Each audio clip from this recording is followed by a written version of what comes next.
Avec Étienne, on a réfléchi au programme et ce qu'on a retenu ensemble, c'était de partager 3 temps autour de 3 thèmes un peu complémentaires avec différents textes.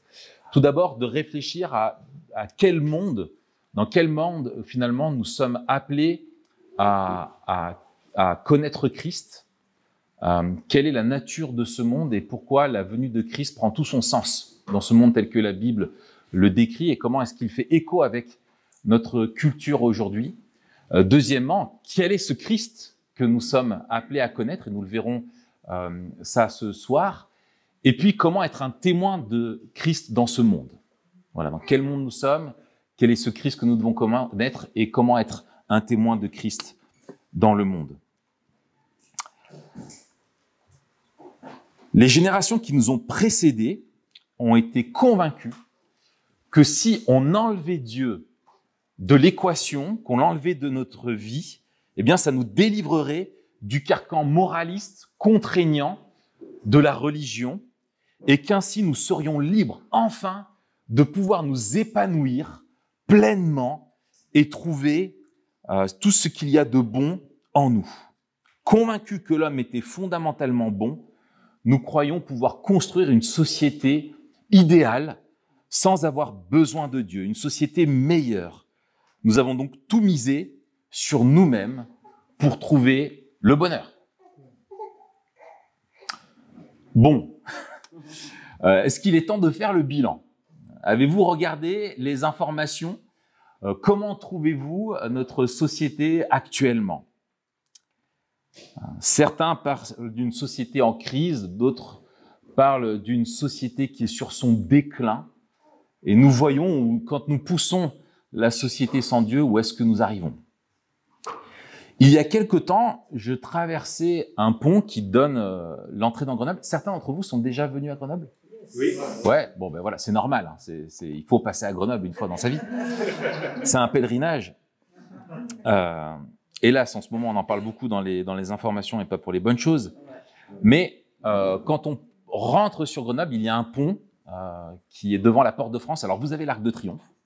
Nous avons la Porte de France. Voilà. C'est un arc de triomphe en 10 fois plus petit. Mais bon, on aime bien se la péter, donc on l'a appelé la Porte de France. Et donc, quand on rentre dans Grenoble et qu'on passe devant la Porte de France, je passais devant il y a quelques temps et je vois ce tag qui est écrit « On croit en Dieu comme on croit que la vie est belle.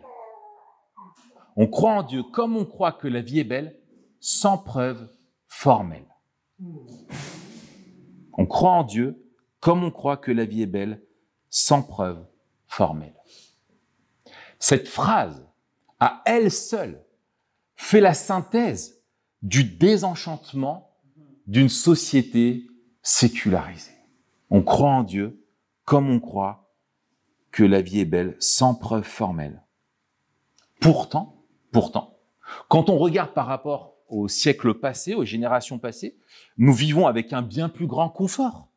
Nous n'avons jamais eu autant de droits pour nous protéger, autant de savoir, autant de technologies pour faciliter la vie. Avant nous, personne n'a eu autant de loisirs, de congés payés, d'argent, etc.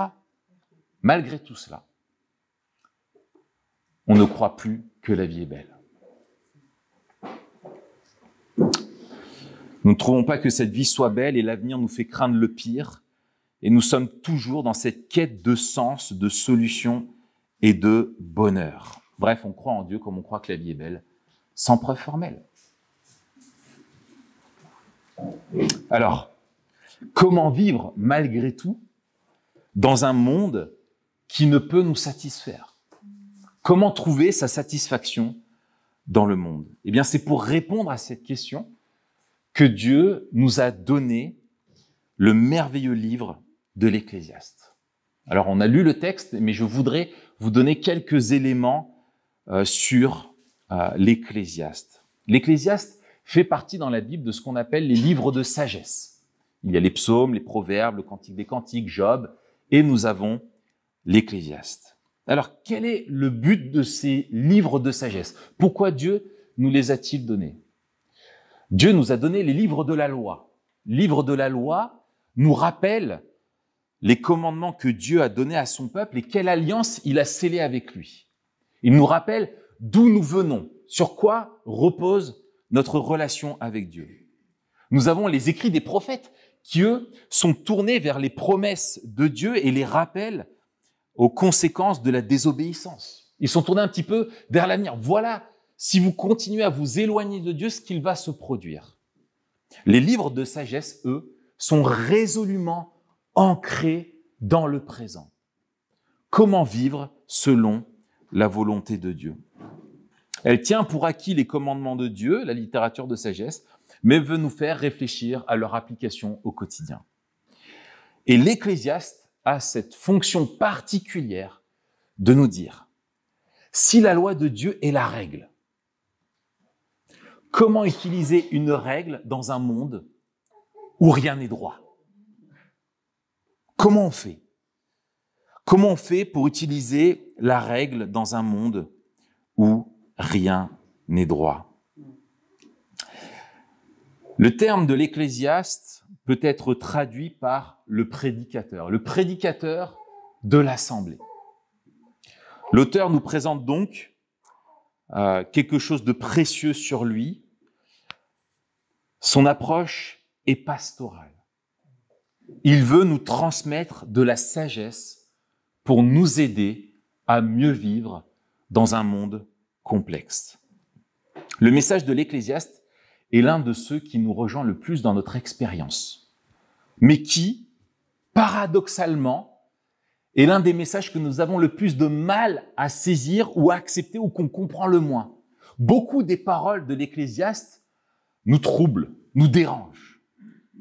On peut s'identifier à lui parce qu'il nous rejoint dans nos expériences de frustration de la vie. On le comprend mal, parce qu'il est tout en nuances et que nous, souvent, nous en manquons. Nous manquons de nuances. Et donc, on n'est pas à l'aise avec ce qu'il nous dit. Dans la Bible, nous avons des textes magnifiques.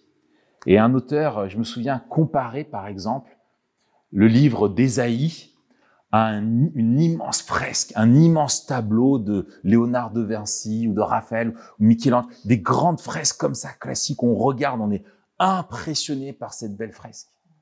Nous avons les psaumes qui sont comme un jardin où on a plein de bosquets merveilleux qu'on peut admirer comme ça, qui nous dressent plein de portraits. Nous avons des autoroutes comme l'Épître aux Romains, qui sont bien balisées, bien expliquées, bien claires, on comprend bien où on va. Et puis on a l'Ecclésiaste.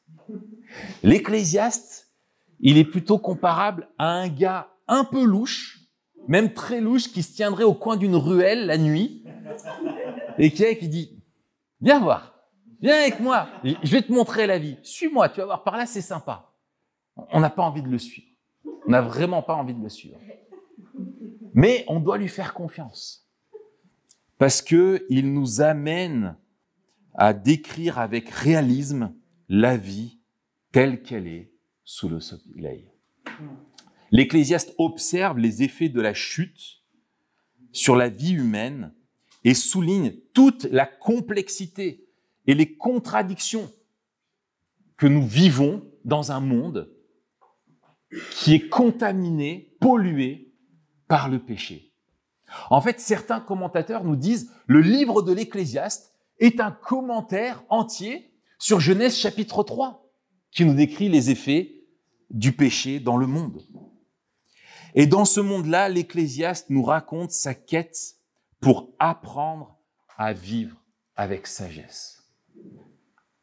Il voulait que son livre soit complexe et déroutant précisément parce que le monde qu'il observe est un monde complexe et déroutant. Alors il nous expose la quête d'un homme qui a cherché le bonheur dans tout ce que le monde propose. Un homme qui a obtenu tout ce que le monde lui offrait et qui s'est rendu compte, au final, qu'il n'avait rien. Il nous rappelle que les choses ne sont souvent pas ce qu'elles devraient être, car nous vivons dans un monde qui ne fonctionne pas comme il le devrait. Il veut qu'on se mette à sa place, qu'on chemine avec lui étape après étape et qu'on accepte d'être dérangé. Il veut nous faire voir le monde à travers son expérience pour nous aider à mieux vivre la nôtre. Il nous dit que les jours mauvais sont normaux, qu'ils font partie de la vie. En fait, on pourrait résumer l'entièreté du livre de l'Ecclésiaste en 3 mots. C'est la vie. C'est la vie. Les jours sont mauvais sont normaux. C'est la vie. Il y a peu de temps, alors que j'enchaînais les problèmes de voiture, que j'étais coincé, je dis mais ça me saoule, c'est pas possible et tout ça. Et je me souviens mon fils qui se retourne et me dit mais papa, c'est la vie. Et je dis ah, toi t'as compris quelque chose, c'est bien. Merci de me le rappeler. Donc nous devons accepter d'être dérangés par sa pédagogie. L'Ecclésiaste le fait afin de nourrir notre espérance finale en la bonté de Dieu. Ce n'est qu'en vivant sous le regard de Dieu que nous aurons une perspective juste et bonne de cette vie si frustrante. Voilà ce qu'il nous enseigne. Alors, nous avons lu le texte et l'Ecclésiaste nous donne la thèse de tout le livre au verset 2. Vanité des vanités, dit l'Ecclésiaste. Vanité des vanités. Tout est vanité. Le mot vanité revient 38 fois dans le livre. C'est le véritable refrain de ce livre. La traduction littérale serait celle du souffle ou de la vapeur. Pensez à la buée que vous faites l'hiver, avec votre souffle qui disparaît comme ça. L'Ecclésiaste l'utilise comme une métaphore, une image de ce qu'est la vie. La traduction Bible du Semeur traduit par inconsistance, pour nous parler du côté dérisoire. Alors, que veut-il dire par là? Eh bien que l'essence de la vie a un sens, une signification, bien sûr, mais que tout ce que nous expérimentons dans nos vies est inconsistant, insignifiant, éphémère, fugace, mais aussi décevant et frustrant. Tout ce que nous faisons dans nos vies a autant de persistance et de solidité qu'un souffle dans le froid de l'hiver. Rien ne demeure. Gibson, un commentateur, a cette métaphore que je trouve géniale. Il dit que tous nos projets de vie sont aussi solides que des bulles de savon. Et l'Ecclésiaste est l'aiguille qui vient faire pop, pop, pop. Il vient faire éclater toutes nos certitudes sur la vie. Et pour grandir en sagesse, nous avons besoin, selon l'Ecclésiaste, de nous débarrasser de nos illusions. Vous savez, vous connaissez probablement l'expression « il ne faut pas voir le verre à moitié vide, mais le verre à moitié plein ». L'Ecclésiaste, lui, nous dit « mais vous n'avez pas compris le problème. Le problème, c'est la moitié. C'est qu'il a à moitié, c'est pour ça que la vie est frustrante. » On a des proverbes qui disent « une de perdue, 10 de retrouvée ». L'Ecclésiaste nous dit « une de perdue, une de perdue ». C'est tout. C'est la vie. C'est la vie, c'est comme ça. Alors, tout est-il réellement vain? Non, bien sûr que non. Dieu n'est pas inconsistant et il ne fait rien qui soit dérisoire. Tout n'est pas vain dans l'absolu pour l'Ecclésiaste, mais sous le soleil. C'est le cadre de notre vie, c'est l'expérience humaine. Il parle de l'expérience que nous faisons dans le monde tel qu'il est depuis la chute et le monde tel qu'il demeurera jusqu'à ce que le péché en ait disparu. Dans notre expérience, la vie est frustrante, énigmatique et incompréhensible, bien qu'elle ait toujours un sens et une signification. Mais elle est difficile à vivre parce que nous vivons dans un monde qui est dysfonctionnel. C'est la vie, c'est comme ça. Le philosophe Mike Tyson a dit... Vous rigolez de Mike Tyson? Osez rigoler de lui, en face de lui, en tant que philosophe. On peut se moquer de Nietzsche, mais pas de Mike Tyson, je vous le dis. Mike Tyson donc dit « On a tous un plan pour gagner quand on monte sur le ring, jusqu'à ce qu'on se prenne le premier coup de poing. » L'Ecclésiaste veut nous rappeler que la vie nous met des coups de poing et que c'est la vie. et qu'on prendra des coups.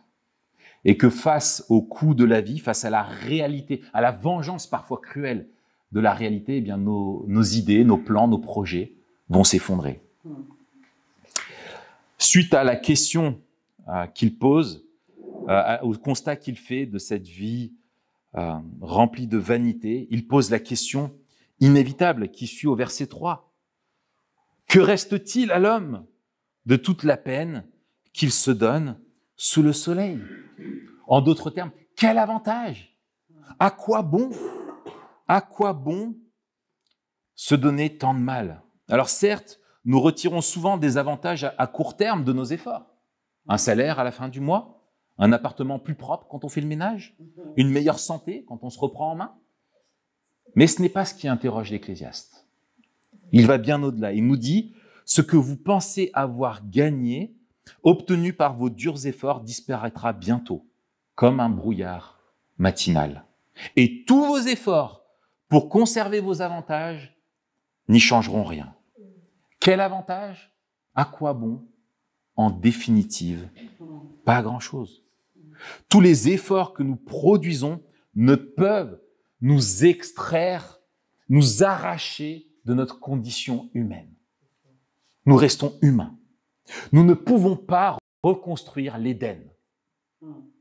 Et c'est le grand projet des hommes, de vouloir s'arracher de la vanité du monde auquel Dieu l'a soumis, de vouloir s'arracher de cette vanité-là pour revivre comme si nous étions en Éden. Nous faisons tous nos efforts pour cela. Et les chrétiens ont tendance même à penser que grâce à leur piété, ils pourraient retrouver une forme d'Éden. Et c'est un des grands problèmes, même de la théologie de la prospérité. Si tu es pieux, si tu as la foi, tu auras une vie parfaite. Tu auras une belle vie, tu réussiras tout. Il faut méditer le livre de l'Ecclésiaste. Et une partie de l'apprentissage de la vie consiste simplement à accepter que nous ne sommes plus en Éden, mais que nous vivons dans un monde qui est profondément dysfonctionnel et qui va nous frustrer. Mais on croit qu'on a le contrôle et que nos efforts payeront. L'Ecclésiaste nous dit, mais ça, c'est une vanité de croire ça. Je repense à mon voisin, que j'aime beaucoup. Je l'appelle Patrick. Patrick a un travail assez pénible, très technique. Il gère que des problèmes. Il a un patron qu'il déteste. Sa vie de famille, franchement, c'est pas foufou.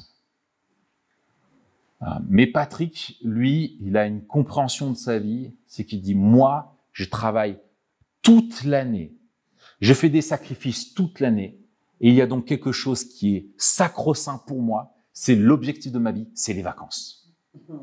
Quand arrive l'été, je me paye 2 semaines de vacances, on prend le forfait full inclusive, on part, et là, je me régale. Pendant 2 semaines, j'oublie tout. Et tous ces efforts de l'année sont là pour trouver une récompense qui sont ces super vacances.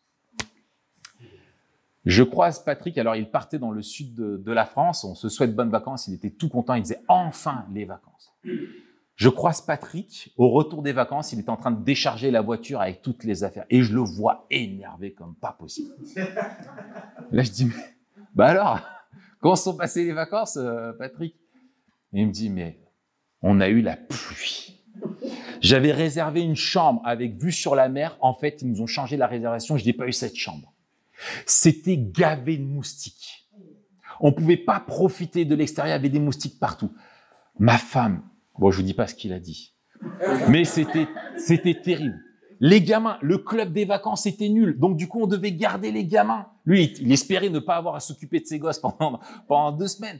Mais il a dû s'occuper des gamins, ils arrêtaient pas de chialer. Et voilà, et moi je voulais juste jouer à la pétanque et profiter et tout. Il dit c'était nul, et il était dégoûté. Et j'écoutais, je dis bah c'est la vie,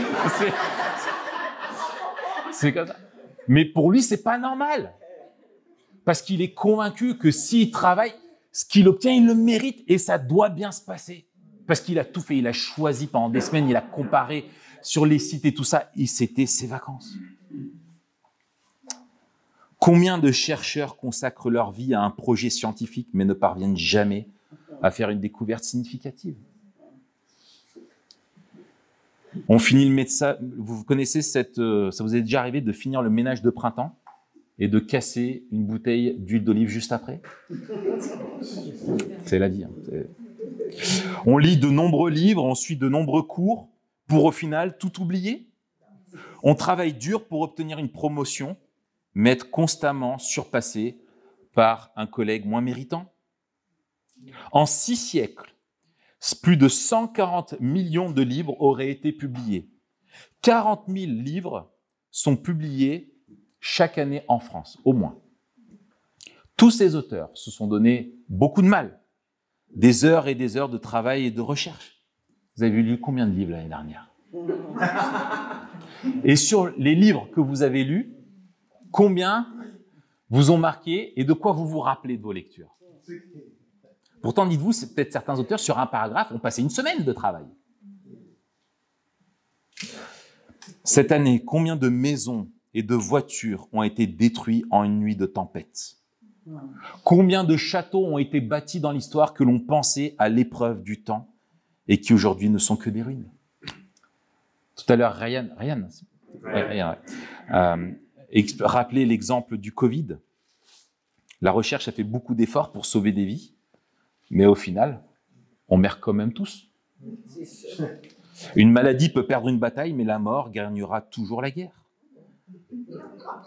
100% des médecins perdent 100% de leurs patients. Tout le monde meurt. La guerre n'a jamais fait augmenter le nombre de morts. Ouais, on meurt tous, hein. Ouais. Toutes les histoires d'amour se finissent soit par une rupture, soit par la mort de l'une des deux personnes, laissant l'autre dans le deuil. C'est la vie. Vous êtes content de m'avoir invité, hein? Ouais, ça fait plaisir. Mais ça, c'est l'Ecclésiaste. Il vient percer toutes les bulles, une à une. Et je crois que l'un de nos plus gros problèmes est que nous n'acceptons pas que la vie soit une chose très frustrante. Nous voulons ce contrôle, nous voulons nous extraire de notre condition humaine. Et c'est pour cela que nous plaçons nos espoirs dans tout ce qui est vain. Mais c'est sans compter sur la vengeance de la réalité. Et quand la vie nous rappelle que nous ne maîtrisons rien, nous sommes perdus. Nous ne comprenons pas pourquoi tels et tels événements nous arrivent. Nous n'acceptons pas les frustrations de la vie.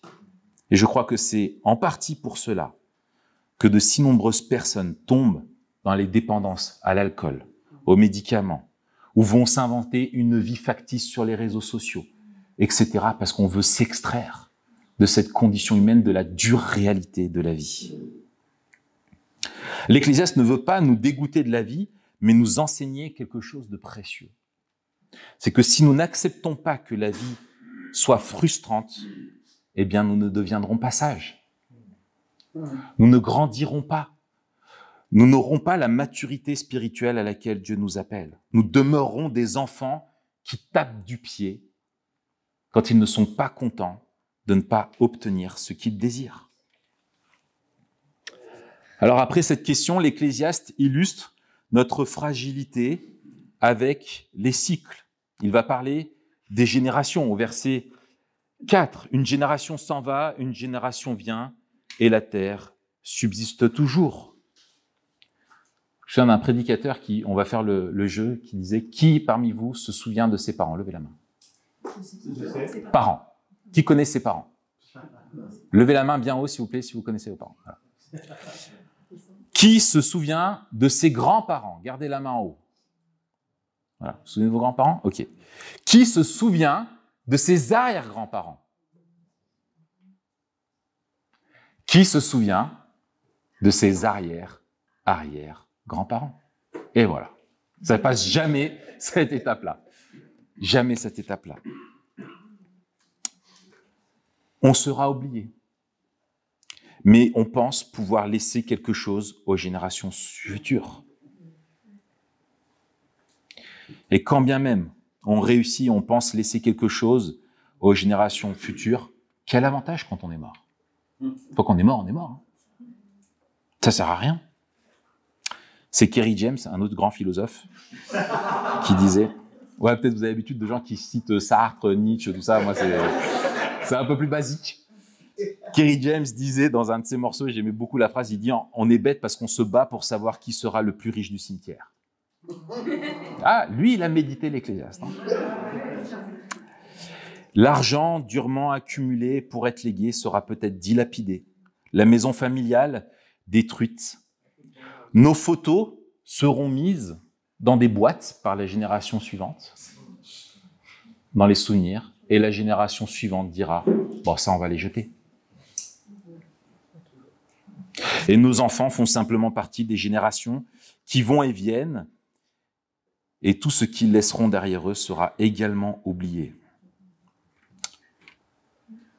Les frères Moraves, un mouvement missionnaire du XVIIIe siècle, avaient ce slogan incroyable que je trouve. Alors qu'ils étaient passionnés par la mission et le désir de servir Dieu, avaient ce slogan qui était simple. Prêche l'évangile. Meurs et sois oublié. Prêche l'évangile, meurs et sois oublié.